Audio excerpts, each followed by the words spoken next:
Sejam bem-vindos a mais um podcast Mais Consciente. Eu sou Karine Borges, conselheira da filial de Cuiabá do Capitalismo Consciente. E hoje, com um tema super especial, a gente veio falar sobre agregar valor para crescer. E eu tô aqui com dois convidados especialíssimos que moram no meu coração, né? O Lucas tá chegando agora, mas já mora no meu coração, porque assim, eu coloco todo mundo no meu coração para que a gente possa fazer aqui com a maior potência possível esse conteúdo, viu? E realmente tocar muitos corações, muitas lideranças que estão ouvindo a gente aqui. Eu tô aqui com o Geraldo Prado, da Casa Prado. Seja muito bem-vindo, você que é um líder que topa todas com a gente. Eu sempre falo isso, né, Geraldo? É isso aí. Obrigado pelo convite aí, pela oportunidade de estar mais uma vez aqui batendo um papo com o Capitalismo Consciente. Maravilha. E eu tô com o Lucas Ribeiro, representando aqui a Nater, né? Que tá o seu primeiro passo aqui junto ao Capitalismo Consciente. Estou muito feliz de receber você aqui, Lucas. Também muito feliz, obrigado pelo convite. Tenho certeza que vamos caminhar aí por um caminho bastante próspero. Maravilha. Pra gente começar, Geraldo, você já é muito conhecido aqui. Eu vou partir pelo Lucas primeiro. Lucas, a Nater ela tem uma história muito interessante, né? São empresas familiares do agro, né? E a Nater ela surgiu de uma nova sucessão, de uma nova geração da família no desejo aí de inovar. Né? Conta pra gente, para as pessoas que estão ouvindo, né? O que é esse inovar no agro? O que é essa perspectiva da Nater sobre inovação no agro? Eu costumo dizer que a Nater é o sucesso da sucessão. Nós viemos a partir de uma família que há 40 anos iniciou o trabalho agrícola aqui no estado, desbravando o Mato Grosso.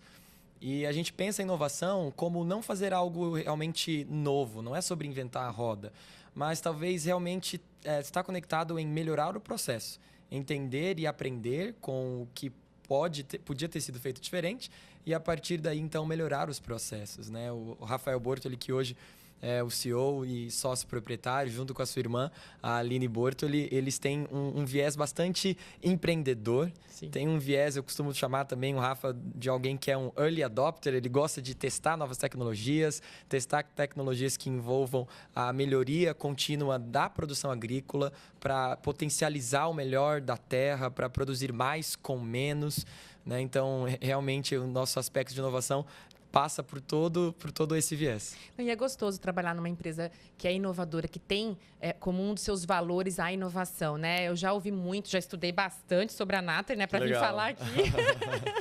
E uma das coisas que o Rafael falou em algumas entrevistas que eu vi é sobre essa capacidade, tanto de testar, e testar não assim só olhando ali para a perspectiva de pequenas amostras, mas de grande amostra, realmente Sim. ser ousado nessa questão de teste, né? E é uma coisa que vem lá de trás, né? O seu Zeca, ele também tem essa perspectiva, até mesmo na questão de sucessão, tudo está sendo experimentado, né? Então, a experiência é algo que está ali na veia da família, né? Com certeza. Há 4 anos atrás, quando eu iniciei cuidando da comunicação e marketing, a inovação estava no DNA, não tinha um projeto ou uma célula dentro da estrutura corporativa, mas hoje a gente pode dizer que caminhamos muito para frente disso. Então, nós temos vários projetos de inovação que acontecem ao mesmo tempo em células de negócio, então que envolvem vários setores.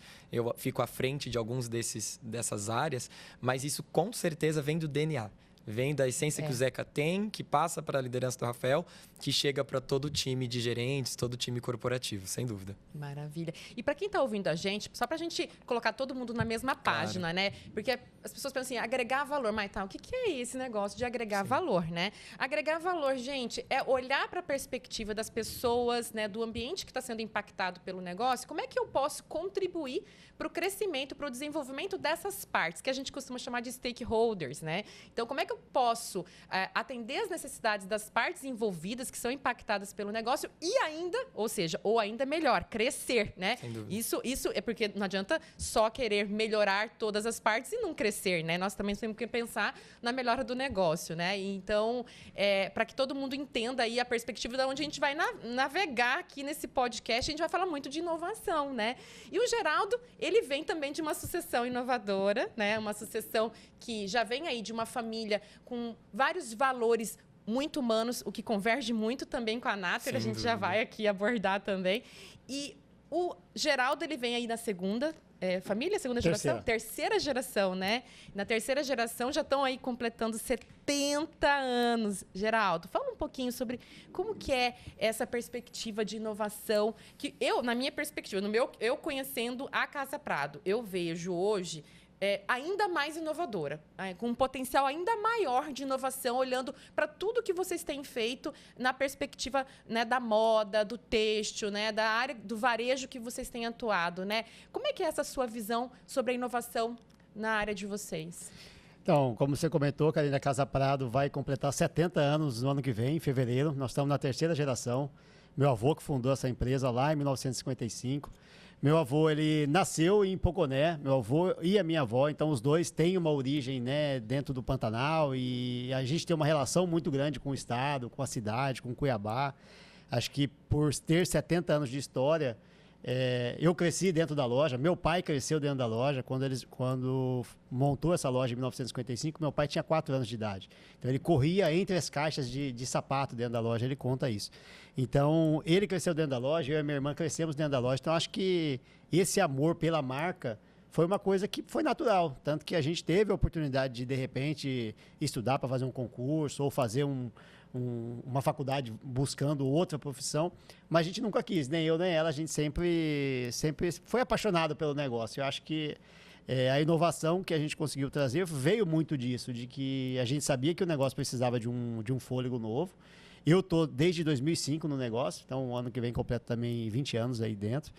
E em 2005 eu entrei, eu acredito que a grande mudança que a gente fez foi em 2010, quando a gente iniciou a marca própria, né? Então, que a gente deixou de ser multimarca. A Casa Prado sempre foi uma empresa multimarca e comercializamos grandes marcas do mundo todo durante muitos anos. E em 2010 começamos a trabalhar com a marca própria. Então, essa foi a grande inovação do nosso negócio. Depois a gente veio com a franquia, depois a gente veio com os projetos dentro do negócio. Então, acho que a grande sacada nossa foi investir no nosso nome. Como o nome Casa Prado sempre foi muito forte, investir na marca era algo que estava na nossa frente, mas talvez demorou um pouco para a gente fazer, mas fizemos na hora certa. Isso que possibilitou o projeto de franquias. Então, acho que a gente fez uma virada ali em 2010, quando a gente deu o start aí na marca própria. E, assim, fazendo um link aí do que você falou, né? A grande sacada foi a marca própria, né?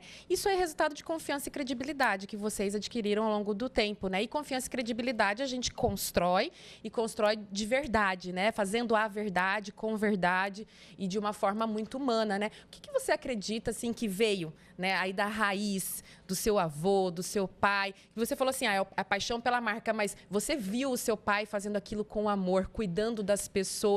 Conta, eu não quero dar spoiler, mas assim, porque a gente sente, quando uma marca ela é humana, a gente sente, né? O que você, quanto líder, né, vê, né, que tem aí relacionado à família, à cultura, aos valores de você enquanto ser humano e que você hoje traz para dentro da Casa Prado e que isso transpira na sua gestão, na colaboração, na inovação da empresa? Eu acho que a gente tem assim, aquela premissa, né, que é até básica, de cuidar do seu time para o seu time cuidar do cliente. Isso é até clichê, mas isso era uma coisa que meu avô era natural dele. Naquela época, nos finais de semana, ele fazia churrasco em casa com a equipe da loja. Hoje, lógico, tem muito mais gente envolvida. A gente faz nossas confraternizações com o time final de ano. Quando comemora a meta, a gente sai para comemorar com o time, sai para jantar todo mundo junto. Hoje o mercado ele quis dar um novo nome para isso, que chama Employee Experience, né? Colocar o colaborador ao centro do negócio. Mas é uma coisa que é muito antiga e que deveria ter sido feito sempre, né? Mas... E na NRF do ano passado, de novo, falaram muito sobre isso, sobre cuidar do seu time para o seu time cuidar do seu negócio. Então, assim, apesar de ser clichê, a própria NRF, que é o maior evento de varejo do mundo, estava falando sobre isso ano passado. Cuide do seu colaborador, que ele que vai cuidar do seu cliente. E o seu José falava isso há 70 anos atrás. E isso é uma coisa que sempre teve dentro, como você mencionou aqui agora, de estar no DNA. Sempre esteve no nosso DNA, de cuidar do time, do relacionamento com o fornecedor. A gente precisa de fornecedores de confiança. Nós temos fornecedores de 20 anos, de 30 anos, que existe uma relação de confiança, onde você sabe como que esse cara também cuida do colaborador dele para o produto chegar da melhor forma para a gente. Então, aí entra os stakeholders, né? Então, a gente cuidar do cliente, cuidar do colaborador, cuidar do fornecedor, para que toda essa cadeia esteja em sintonia, né? Esteja vibrando aí na mesma sintonia e a gente consiga fazer o negócio acontecer da melhor forma. Perfeito. E isso também tem muito na Natter, né, Lucas? Né? Também é um dos valores, o colaborador ali ao centro, né? Demais. E uma coisa que me chamou muita atenção, eu estava ouvindo um podcast do Rafael e da Aline, e eles mencionaram que o Zeca, que é o pai deles, né, fala que tudo tem valor, né? E eu acho muito interessante isso, porque desse tudo tem valor, nasceu outros negócios, Exatamente. né? Uma perspectiva diferente de olhar aquilo que seria um passivo para se tornar um ativo, né? Aquilo que era descartável, totalmente descartável, em algo que realmente trouxesse lucratividade para o negócio, né? E que também cuidasse muito do ambiente. Assim, antes da gente entrar nesses detalhes, né? Eu sempre falo, pulsa algo dentro do empresário, do líder, dos líderes, né? Para que realmente se motive, você consiga enxergar algo além, né? O que você considera enquanto líder, um dos líderes da Natter, né? E você olha também, é inspirado pela diretoria, né? E pela presidência, né? O que você sente que pulsa lá dentro deles enquanto ser humano, em você enquanto ser humano, para que vocês busquem, né? Esse olhar de prosperidade em tudo que vocês fazem, que está aí também conectado no propósito da Natter, né? Com certeza. Eu vejo que encontrar valor em cada detalhe, em cada negócio e oportunidades faz parte realmente disso que você falou, do que pulsa, do empreendedor, da veia do líder que está sempre pensando em alguma oportunidade. E eu verifico que colocar as pessoas para construírem junto, o colaborador, o valor ao colaborador que a gente expressa e ter um contexto de família. A gente se denomina assim, família Natter. A família Natter é gente feliz por natureza. Uma curiosidade, até porque o nome Natter é a junção das palavras natureza e terra. Então, a gente promove o cuidado com a natureza e paixão pela terra, buscando encontrar no próprio negócio, naquilo que a gente já produz, novas oportunidades de negócio. Como você mencionou, foi assim na nossa área de piscicultura, em que nós já produzíamos a tilápia em áreas de tanque-rede. Há pouco tempo, nós tivemos uma agregação de mais unidades de piscicultura no nosso negócio. Então, hoje, nós temos cerca de 200 hectares de lâmina d'água, mais 18 mil metros cúbicos de tanques-rede, produzindo tilápia, pintado e tambatinga. E a tilápia ia, então, para o seu processamento na planta industrial para virar filé. E o coproduto da tilápia, hoje a gente pode chamar de coproduto, antes era, como você mencionou, um passivo ambiental e que não era aproveitado. Enxergamos aí, então, a oportunidade de tornar isso um coproduto. E isso vem do quê? Vem justamente de enxergar oportunidade.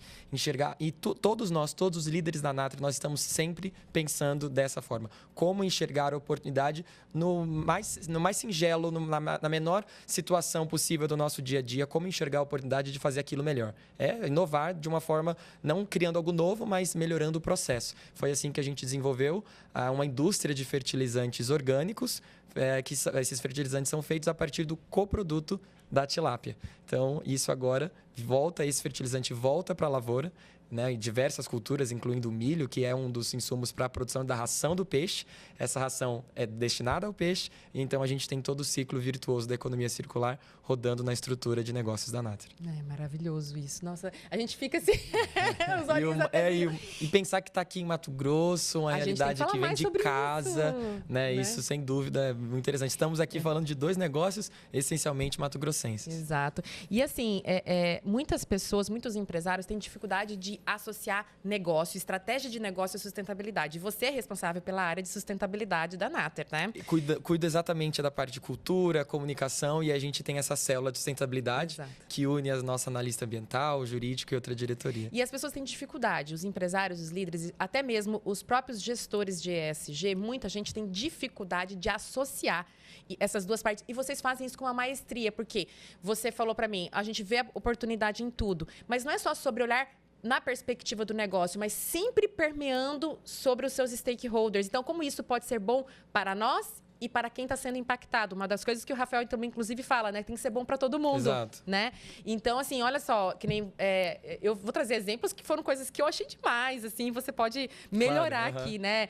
De pegar as vísceras do peixe e se transformam num produto, o pó que é compactado da colheita, não é isso? Sim. Também se transformou em alimento. Conta um pouquinho mais pra gente sobre essas inovações. Esse pó, na verdade, é o pó do cálcio, o pó de osso do peixe.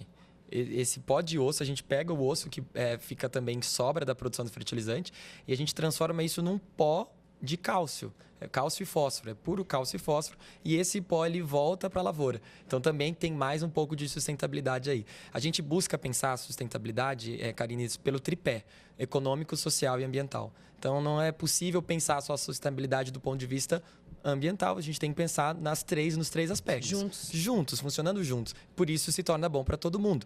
E essa questão do ser sustentável é um aspecto que a gente percebe na Natter, é porque isso acontece de verdade, acontece na essência. Não é, vamos agora criar algo para ser sustentável. Não, isso está acontecendo. Da mesma maneira como a gente viu ali uma oportunidade, isso se tornou ainda mais sustentável. O negócio não foi fundamentado ou criado a partir do conceito. Ele nasceu e então o conceito veio junto. Então não tem greenwashing, não, é real, é verdade. Então, é verdade. É aquilo Existe que a gente um desejo vive. verdadeiro de fazer o bem e de fazer de uma forma que seja bom para todo mundo. Então isso vai sempre... Está tudo interligado, né? Sem dúvida. Visando o lucro também, porque é um negócio que tem potência de auxiliar, como você mencionou, os stakeholders, que um dos principais stakeholders é o nosso cliente interno, nossos colaboradores.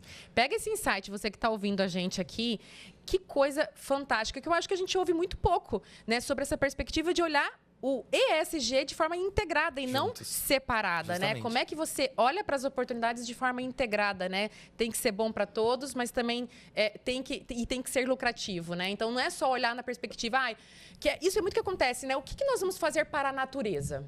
O que o nosso negócio... Normalmente começa assim a ideia, né? Do nada, né? Aí do nada, então eu vou fazer uma filantropia, ou eu vou ajudar uma ONG, ou eu vou fazer doação de cesta básica. Não, tudo isso é favorável, mas o porquê que você está fazendo isso, né? Com qual objetivo? Porque senão as pessoas que fazem parte do negócio também não entendem, né? Sim. E daí ninguém engaja, né? Em como criar esses novos projetos. E o Geraldo, ele tem eu gosto muito desse viés que o Geraldo tem trazido para Casa Prado, que é com a Sou de Algodão, ganhou um nome, mas isso foi toda uma visão da sua liderança de fazer parte de algo que realmente faz sentido e é preocupado com o impacto que a moda gera no meio ambiente, né? Então, fazer parte de um grupo de empresários que está preocupado com toda a cadeia de produção do tecido que vai chegar na sua loja e como ele vai chegar na mão do consumidor e como isso pode ser, depois da mão do consumidor, como isso vai realmente ter uma longevidade, né? E realmente fazer com que esse produto ele agregue valor de ponta a ponta, né? Conta um pouquinho mais pra gente sobre essa sua visão e essa conexão com o capitalismo consciente e com a Sou de Algodão. Eu acho que esse ponto que o Lucas trouxe é bem importante, de que, assim, no nosso caso, que é varejo, você conseguir implantar ações sociais ou ligadas à parte ambiental que sejam economicamente viáveis é um grande desafio. Né? Então, e realmente, assim, a empresa tem que ter o viés de fazer o social, de fazer o ambiental, mas a conta tem que fechar. E a gente já, em outras ocasiões, a gente já discutiu sobre isso aqui com a Karine, de que, às vezes, pequenas mudanças que você faz dentro do seu negócio, seja para você trocar um copo de plástico para um copo que seja sustentável, você tem um custo 4 vezes maior para trocar para aquele copo. Então, como que essa conta fecha dentro do varejo. Então, acho que é um olhar que a gente tem que ter. Mas aí, falando da Sou de Algodão, a gente está associado a eles há 3 anos. Hoje, nossas camisetas, a gente compra um algodão 100% certificado, que tem o selo do Sou de Algodão. A gente recebeu até o convite para participar no dia 7 de outubro, tem o Dia Mundial do Algodão. Isso mesmo. 7 de outubro, a gente recebeu o convite para participar da campanha nacional da Sou de Algodão. Vamos gravar vídeo com nossos colaboradores, mandando para eles solicitaram para a gente. E eu acho que é também de como que você associa a sua marca a empresas que trazem credibilidade. A Sou de Algodão cresceu muito no mundo.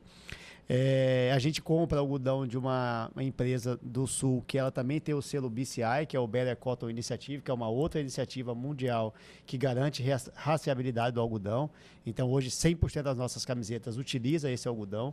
A gente coloca tag na camiseta também, comunicando isso, que é importante falar, né? É importante, embora não sejam todos os consumidores que às vezes estão ligados, entendam isso, né? O que é um algodão que tem rastreabilidade, mas a gente tem que falar. E eu acho que isso conversa com o consumidor consciente e é uma sementinha que você vai plantando. Você consegue se posicionar dentro do negócio, falando que você está fazendo, buscando, né, a melhor forma de trazer a matéria-prima para o seu produto. Isso aí destaca a marca, né? Acho que não, com certeza. Acho que é uma coisa que vai construindo esse posicionamento, essa confiança no consumidor. A gente fez uma pesquisa com o capitalismo consciente. Eu ia falar agora. No ano passado, que é sobre o nível de consciência do consumidor, e a gente viu que, infelizmente, não é tão grande o nível de consciência, mas nós, enquanto marcas, enquanto empresas genuinamente matogrossenses, estamos aqui, né? Nós aí temos a origem ali que iniciou no Pantanal, a gente gosta muito dessa questão da natureza, então a gente tem que levantar a bandeira, tem que fazer a coisa no caminho correto. Algumas coisas que essa pesquisa ela apontou e que, assim, para mim foram fundamentais, né? Lucas, se você não conheceu, depois a gente manda o material para você. Claro. Essa pesquisa a gente fez aqui em Cuiabá e Várzea Grande para entender o nível de consciência do consumidor local, né? O quanto ele está realmente consumindo e se preocupando em consumir de marcas conscientes, né? E como que ele faz isso? E o que a pesquisa nos apontou? Ela nos disse que o consumidor, ele busca consumir de marcas conscientes, mas a maior dificuldade está em entender quais marcas são conscientes de fato, né? Então, rótulo... E a relação custo também, né? Isso. De repente, do custo ser diferente, se ele está disposto a pagar mais por uma marca que é consciente. É verdade. Não, com certeza. Tem esses pontos também. Ele diz que ele até está disposto, mas ele também coloca na perspectiva de o quanto isso pode... a gente teve uma taxa dizendo assim, olha, eu estou disposto desde que seja mais barato, porque ainda não entende o valor da sustentabilidade. Agregação, né? de valor. Não só a agregação de valor, mas o custo mesmo, claro, porque é caro, não é barato. Eles acham que é mais barato do que produzir um produto novo e não é. Né? Então, esse é um dos pontos. E também tem aquele consumidor que ele está disposto, mas ele fala assim, o que falta é informação. Falta as marcas falarem sobre o que elas fazem e como elas fazem, né? E por que elas estão fazendo o que elas fazem. Então, muito foi dito sobre embalagem, rótulo, explicar, trazer na comunicação, né? Tanto que as marcas que foram mais lembradas aqui em Cuiabá a respeito de marcas conscientes são marcas da área de comunicação e de alimentos, né? Então, assim, são as marcas que mais se destacaram. Agora, quando olha em termos de Brasil, as marcas que mais se destacaram estão ligadas aí à beleza, né? Que a gente não precisa nem falar que a gente já sabe quais são, né? Então, mais relacionado... Que fazem mais, que divulgam mais. Que divulgam mais, né? Então, muito veio no cerne de comunicar. Então, assim...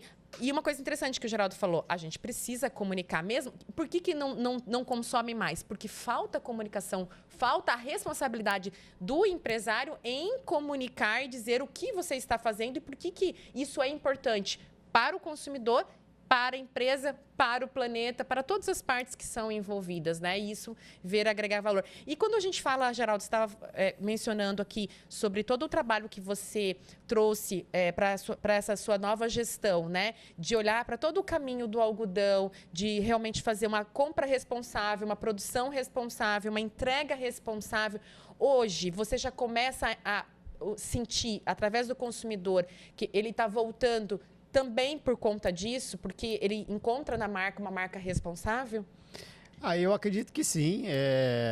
A gente não tem esse dado através de uma pesquisa interna, por exemplo, com um cliente, né? O que para você é relevante ao escolher a nossa camiseta. Hoje, assim, mas o que a gente vê é o aumento da procura por esse produto, por N fatores, né? E hoje, a Casa Prada é uma marca que sempre foi social, né? Quando você fala de Casa Prada, de repente você lembra de terno, com certeza, né? De comprar o terno do meu casamento. E hoje o produto que a gente mais vende na loja é essa camiseta. A camiseta é o produto número 1 de venda na loja. Então, muito da qualidade do produto, da qualidade da matéria-prima e talvez do posicionamento que ela vem tendo com relação à sustentabilidade dessa camiseta. Então, acho que é uma junção. É uma junção aí desses fatores. O fato é que a venda dela vem aumentando. A gente teve um incremento de valor nela, porque a gente entendeu que ela tinha um posicionamento dentro da loja, que ela tinha espaço para ter mais valor. E mesmo assim, ela vem todo mês assim, se destacando nas vendas. Então, acho que é um ponto, né? Um ponto disso. Mas uma coisa, a gente, em muitas das discussões que a gente tem dentro do capitalismo consciente, a gente vê uma resistência muito grande. E essa pesquisa, inclusive, ela surgiu por conta disso, essa resistência de tomar decisões sustentáveis. aí olhando para a perspectiva da sustentabilidade e não somente do sustentável para o negócio, né? E isso tem muito a ver porque o empresário ele vai colocar na ponta do lápis, é normal, é racional, né? Isso tem que ser rentável, né? E aí, olhando para uma perspectiva de viabilidade e rentabilidade, na hora de tomar uma decisão, né, de uma estratégia de negócio que está ligado à sustentabilidade, né, que está ligado ali a impacto na natureza, né? Como é que vocês, na Natter, procuram tomar decisões que têm essa visão viável e rentável, né? Traz alguma dica para esses telespectadores, esses líderes que estão aqui nos ouvindo, né? Você já falou um pouquinho sobre a questão da oportunidade. Tem algo a mais, Lucas, que você pode trazer para que eles possam se sentir mais seguros e entender como é que eles avaliam se aquela estratégia é uma boa estratégia, se ele deve investir ou se ele não deve investir? Eu acho que é muito legal avaliar e pensar o que já está sendo feito. Avaliar no processo, se é um empresário do ramo do varejo, se é alguém que está entregando serviço, não necessariamente um produto, não importa qual é a área, é interessante pensar o que já está sendo feito, o que eu já faço, como eu já faço, como eu consigo comunicar melhor esse porquê. Né? Me faz lembrar muito o Simon Sinek, que fala do círculo dourado. A gente precisa aprender mais a falar desses porquês, mais do que o que fazemos, o que entregamos, falar do porquê. Justamente daquilo que nós estamos produzindo, seja de serviço ou seja de um produto, tem uma essência por detrás disso. Tem algo que eu posso comunicar, é uma história verdadeira para ser mencionada a respeito de um processo que eu já realizo, que já tem talvez algum aspecto de sustentabilidade. Né? Não, porque muitas vezes a gente vê esforços sendo aplicados para tornar algo sustentável. Ou transformar, como o Geraldo mencionou, da troca de um copo. Mas aí vamos lá, como a gente coloca na ponta do lápis. A gente coloca e verifica que talvez a troca disso vai tornar mais caro. O copo mais sustentável é mais caro. Mas no fim do dia, trocar o copo realmente vai impactar todos esses stakeholders? Ok, tem o seu impacto, mas se eu tenho uma intenção como estratégia de até o final do ano, muitos estão pensando na Agenda 2030, mas o pequeno empresário pode começar a pensar no final do ano. Então, até o final do ano, o meu objetivo é que os meus 20, 40, 100, 120 colaboradores tenham práticas mais sustentáveis. Ok, então eu posso educá-los. Então, aí, você vê que ele não está investindo muito. Não vai ter um valor. Recentemente, a gente aproveitou a Semana do Meio Ambiente, em junho, e investiu em educação, em ensinar os nossos colaboradores a separação de lixo. Coisa simples. A gente fez um imã de geladeira com indicação do que deveria ir para cada lugar. Foi o brinde da Semana do Meio Ambiente. A nossa analista de meio ambiente deu uma palestra, deu uma fala para os colaboradores sobre esse tema. Então, você verifica que é um investimento muito baixo, mas que causa um impacto. Lá dentro, mudamos todas as lixeiras, fizemos uma atitude consciente, né, para gerar mais responsabilidade dentro do escritório, mas que isso, com certeza, ecoou para dentro da casa, dentro dos lares, né, daqueles que são os nossos colaboradores ali. Então, acho que a dica é pensar o que eu já estou fazendo e o que eu posso fazer do ponto de vista mais prático, para que seja um fato espontâneo, não nada que é forçado para criar uma atitude sustentável, mas sim realmente motivar aquilo que eu já estou fazendo a estar mais perto do que a gente entende hoje por sustentabilidade. Fantástico. E aí, Geraldo, agora eu jogo a bola para você. Né? Como é que você toma decisões dentro da Casa Prado quando você olha nessa perspectiva da sustentabilidade? Né? Poxa, eu devo investir nessa estratégia, né? Ou não devo investir nessa estratégia? O que você pondera? Eu acho que dentro desse conceito de disseminar o social, o ambiental dentro da empresa, a gente tem várias iniciativas nesse sentido. De uma ação pequena como essa, da recolha de aerosóis, da recolha de tampinhas. Então, são mais de 2.300 aerosóis nós já recolhemos. Então, é pouco, mas se 10 empresas tivessem feito isso, seriam 23 mil. Se 100 empresas tivessem feito isso aqui em Cuiabá, seriam menos 230 mil aerosóis no lixo. Né? Então, disseminar isso dentro do time a gente faz. A parte de qualidade de vida, de saúde, a gente também estimula já há muito tempo. Então, acho que isso é o trabalho de base, talvez com um custo reduzido, você tem um impacto grande dentro da sociedade como um todo, que no nosso caso são 110 colaboradores.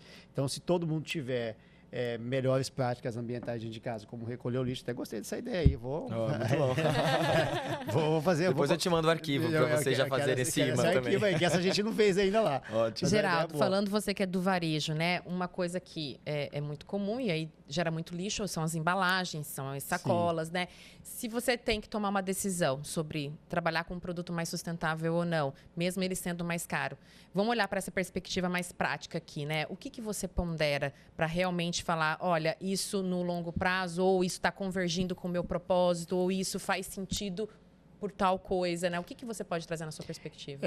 A embalagem, a gente fez uma mudança da nossa embalagem há mais ou menos 2 anos atrás. Hoje todas as sacolas são biodegradáveis, 100% das sacolas. No começo ela até tinha um custo um pouco mais alto. Hoje está meio que parado.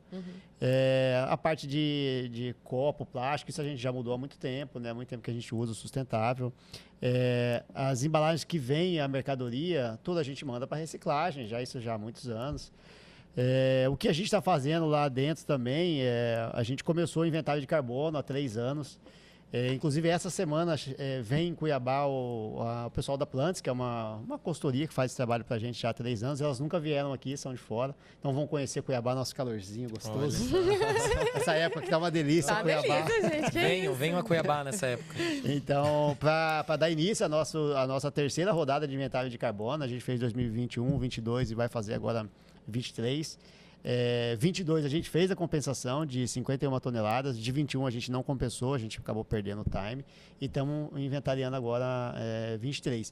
E aí dentro desse trabalho que elas vão fazer aqui também, tem um workshop com a liderança exatamente para conscientização e capacitação em como fazer a coleta desses dados. Então, assim, a gente já faz essa coleta há 2 anos, mas ainda não está estruturada. A ideia é um workshop de 1 dia, vai ser na quarta-feira, de conscientização com os principais líderes e de montar um esquema de coleta dessas informações para ficar uma coisa automatizada, processualizada. Sim. E então, essa questão então, de olhar toda a compensação do carbono está ligada a toda a parte de veículos da Casa Prado, entrega... Como que a mercadoria vem para Cuiabá, como que cada colaborador vai para o trabalho, se ele vai de moto, se ele vai de ônibus, quantas horas ele anda, quantos quilômetros anda o ônibus, se ele vai de carro, se o carro é a etanol, é a gasolina, quantas vezes ele vai para o trabalho e volta. Então, de cada colaborador, você tem que calcular o trajeto dele, que isso aí é uma pegada de carbono. Eu vou te provocar, Geraldo. Algum empresário deve estar ouvindo esse podcast e ele vai pensar assim, mas por que eu tenho que me preocupar com o ônibus que meu funcionário pega? Por que isso é uma boa decisão? Por que o Geraldo investe nisso? Por que isso faz sentido para você? Olha, a gente está dentro desse processo de práticas mais sustentáveis e entender qual é a pegada de carbono da empresa hoje faz parte, é essencial dentro desse processo. Então, a gente fez em 2021, fez em 2022. Não tem como ver mais dissociar o negócio e não olhar para todas essas questões. Hoje, acho que é muito importante você ter essa questão da pegada de carbono e a compensação, e fazer a compensação. Antes, a compensação era muito mais onerosa, porque ela só tinha opções de você fazer com plantio direto de árvore. E hoje você tem, com usina eólica, que você tem uma redução bem maior para você fazer essa compensação de pegada de carbono e você está cumprindo o seu papel.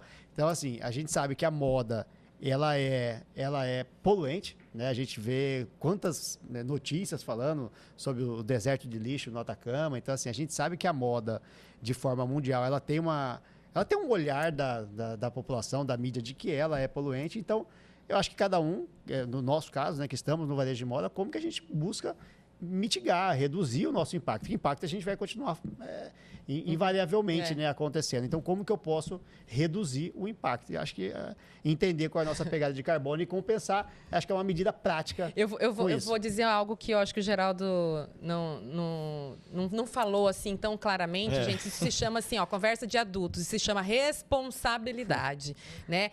Quando não tem quando dissociar, é porque ele é um adulto responsável pelo negócio e ele sabe os seus impactos. Quando a gente simplesmente tampa o sol com a peneira e não quer enxergar essas coisas, a gente não está sendo um adulto responsável olhando para o seu entorno, né? Está olhando só para o seu umbigo. Então, sim, gente, nós temos que ser responsáveis, né? Não é só fazer um negócio pensando em nós, né? E sim, em todas as partes que são envolvidas. A gente está falando aqui sobre agregar valor para crescer, não poderia deixar de passar essa, né? Por favor.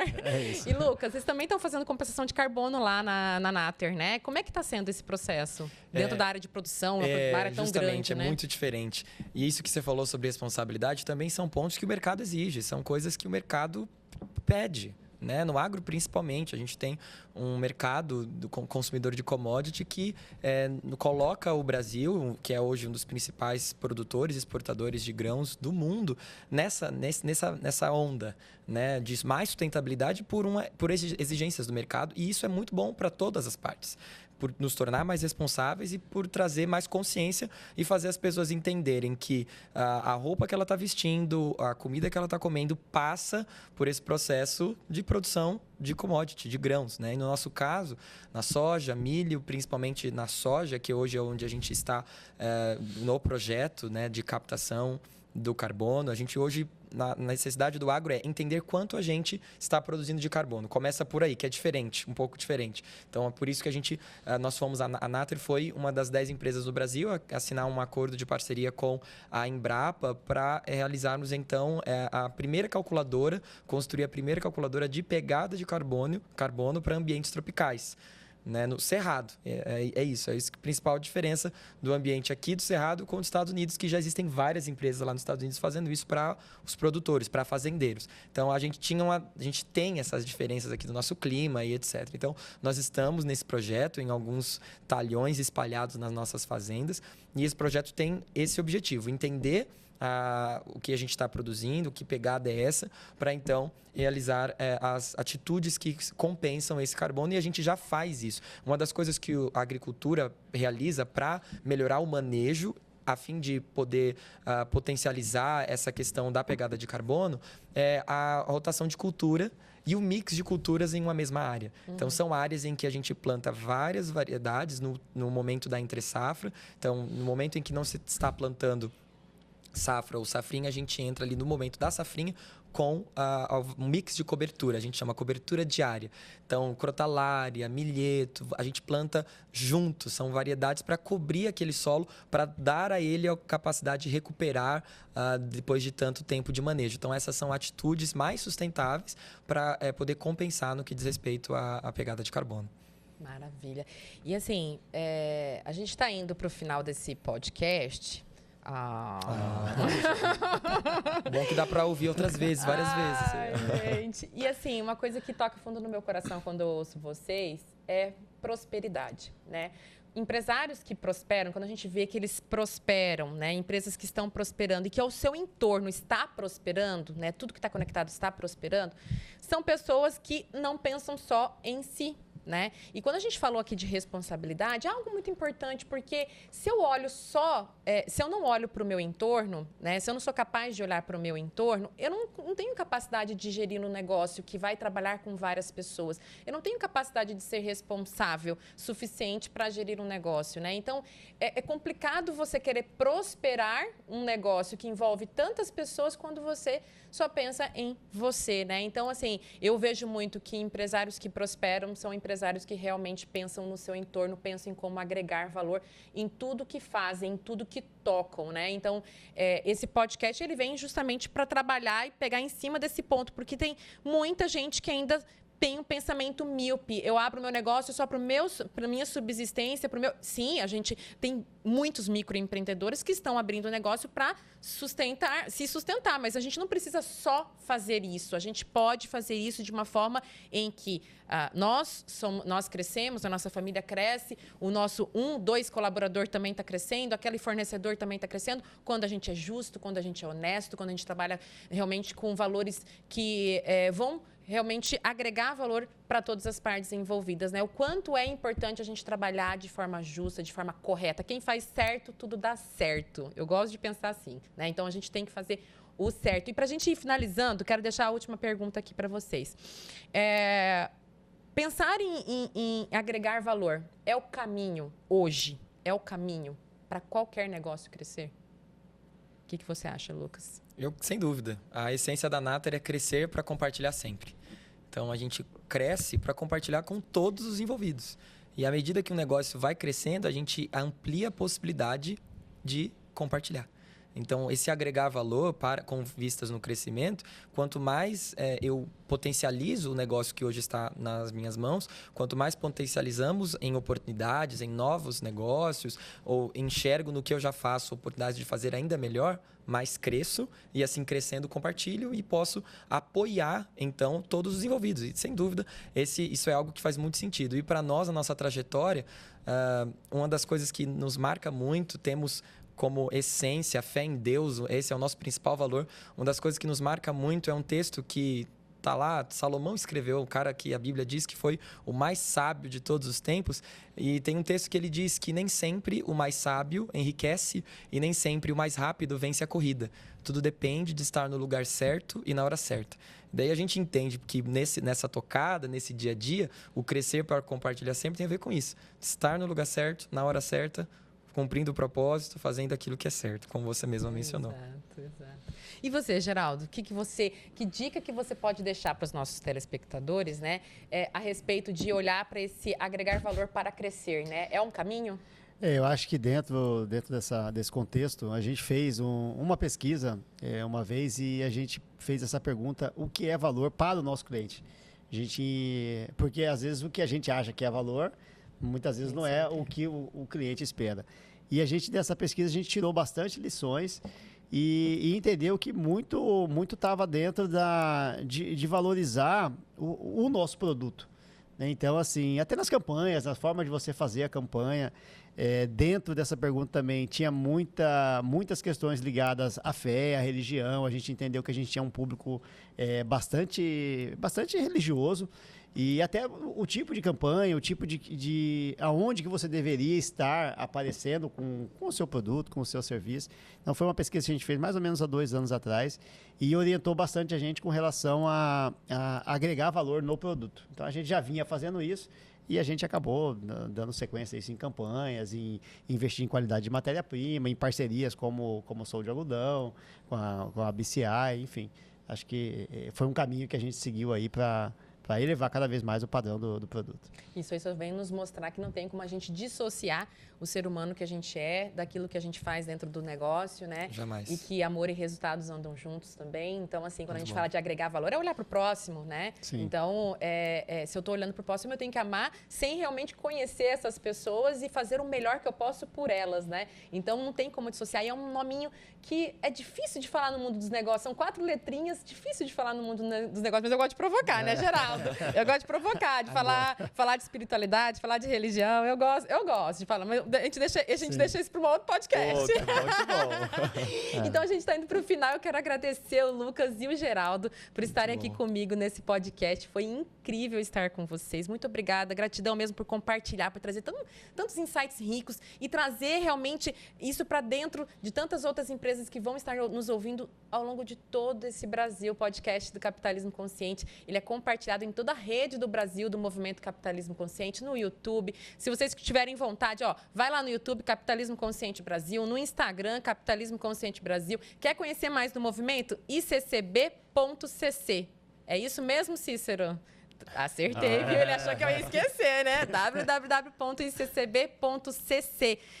Esse finalzinho mesmo que vocês estão ouvindo não é .com.br, é .cc. Procurem, conheçam um pouco mais do movimento, venham, assistam e reassistam, tirem as suas anotações, porque realmente aqui foi uma aula desses 2 grandes líderes que vieram para compartilhar conosco. Muito, muito, muito, muito obrigado por estarem aqui com a gente. Prazer foi meu estar aqui. Muito obrigado, Karine.